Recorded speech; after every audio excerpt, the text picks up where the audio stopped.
Bonjour et bienvenue dans Une minute un livre. Je vous parle aujourd'hui de cet ouvrage, Idées reçues sur le travail, emploi, activité, organisation. Un ouvrage collectif coordonné par Marie-Anne Dugérier, sociologue, aux éditions Le Cavalier Bleu 2025. Alors la collection des idées reçues, si vous ne la connaissez pas, propose toujours un format d'une grande pertinence et polyphonique. Et c'est une attente importante dès lors que l'on pense et qu'on traite en tout cas de la question des idées reçues. Alors la force de l'ouvrage, une des forces, c'est de partir de la polysémie du terme travail. Si vous demandez d'ailleurs autour de vous une définition, je pense que les réponses seraient surprenantes. Et d'ailleurs, ces définitions peuvent être liées au vécu, au contexte, au biais de chacun de chacune, mais aussi à l'actualité et au débat politique. Et d'ailleurs, évoquer le travail n'est finalement pas une chose aisée.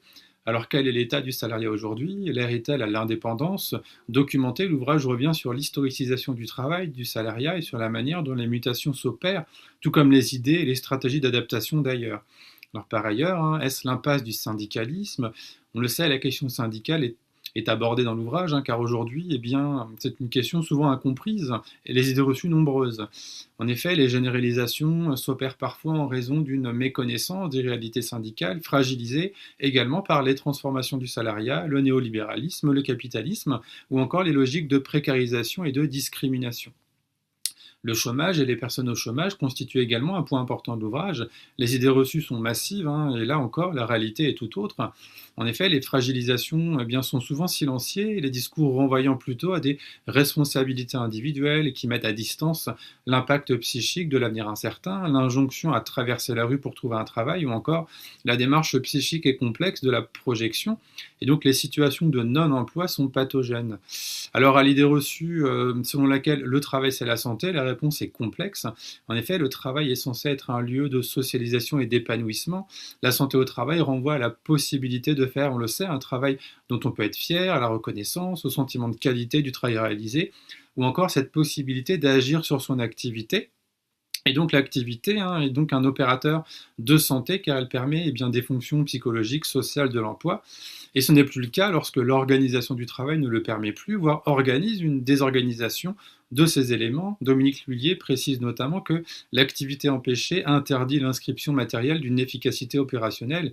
Et on le sait, les RPS, le désœuvrement imposé ou encore la placardisation fragilisent la santé.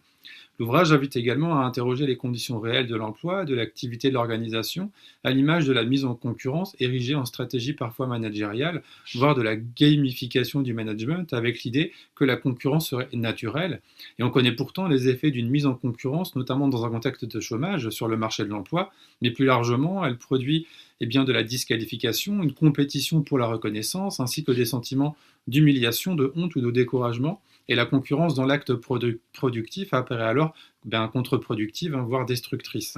L'ouvrage n'oublie évidemment pas les questions d'égalité, diversité genre, d'inégalité ou encore ce qu'on appelle le vrai travail dans un contexte de ségrégation genrée du travail et de travail reproductif et domestique.